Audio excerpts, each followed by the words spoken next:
Mr. Chairman, I would like to introduce you to Mr. Michael Sanderson. Yep.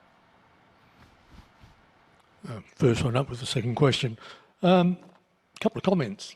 On scam, I think you need to change the language. You know, there are scams and there are digital scams. The digital scams can go cross-jurisdictional. Yeah. They are different. They are a monster. You're comparing a Lambretta with a road train. I think any transaction of a digital nature that goes outside the jurisdiction, there should be a great firewall. The other word is privacy. Started off as a shield, now used as a weapon or a form of cover.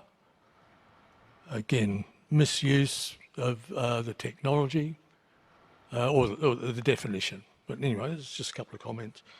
I've just got Mr. McCommon would like to make a quick comment. The role of banks clearly is to take depositors and to lend funds. We also do create deposits in the system. We expand the money supply when we lend money. There you go. First time you had another CEO address you. Oh, very high tech. Just for those, yeah. It's amazing what digital can do when used properly. Just for those that didn't know, Mr. Common stated, we also do create deposits in the system. We expand money supply when we lend money. All banks do it. Yeah. And I gave a hypothetical last night, and Mr. King was able to say that's a hypothetical. Yeah. Where does Westpac represent? Is the microphone on? Yep. Right, okay. Where does Westpac represent these created deposits in their annual report, and what are they called? I'm not sure I understand the question, but... they're part of deposits. They're part of wholesale funding. They're part of equity. So they're not a specific piece. I know you've raised this question before last year. Yeah.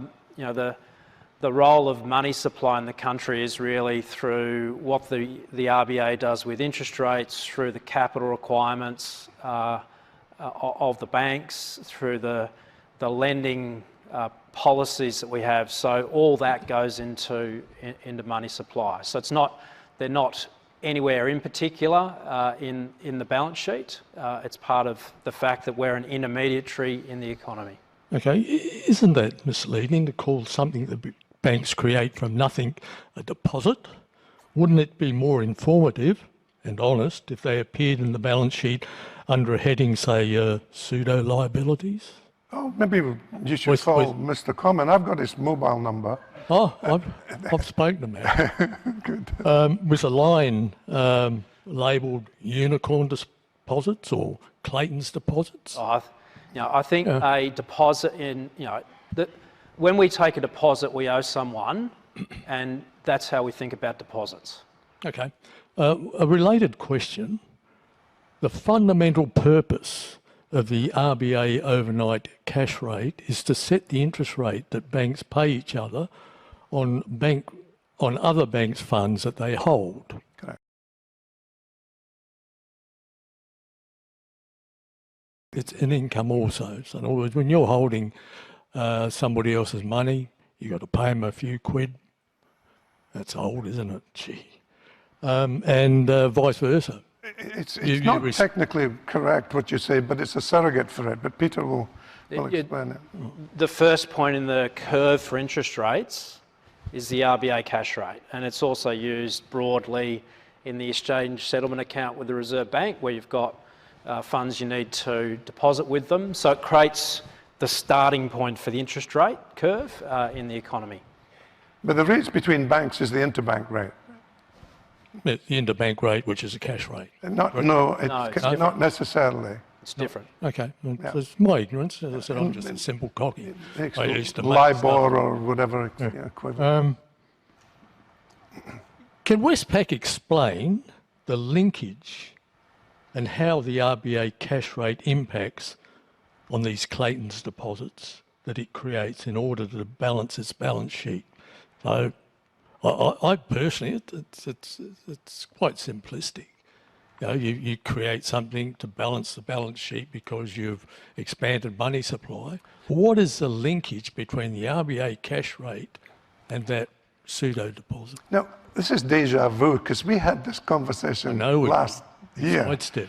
So I think it might be best if we just took it offline. No, I'd like it online because everyone in Australia needs to know this.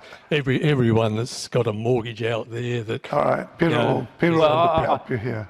I don't accept the characterisation you're giving of deposits, so that's yours. I don't accept that. In relation to the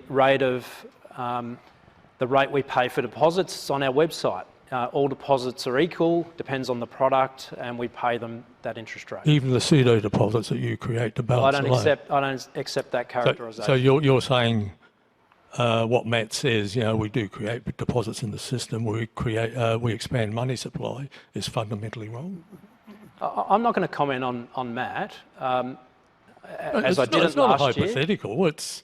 Yeah. I don't understand where we're going with this line of thinking. Well, I just don't understand where we're going, I'll put it quite simply, there is no linkage. Every time interest rates goes up, so does bank profit. But a deposit is an amount of money a customer gives us specifically. We will then use that money however we want, or we'll lend it or whatever. No, but there is a specific amount of money comes to us, and then it will leave us for some purpose, whether it's expenses or it's a loan or it's an investment or whatever. But on both sides of the balance sheet, they're equal. We get the deposit, we get the loan. Yeah, with respect, John, you're conflating the depositors' deposits with the deposits that are created.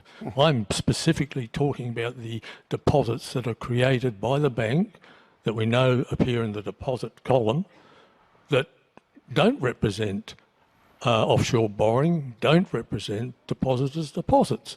They are a creation of the bank that enables it to balance its balance sheet. That's not clear. Well, we don't accept that. I don't accept that either. I've been doing this for 48 years. Well, okay. Yeah. I have a couple of other questions, but I'll let other people go on different subjects.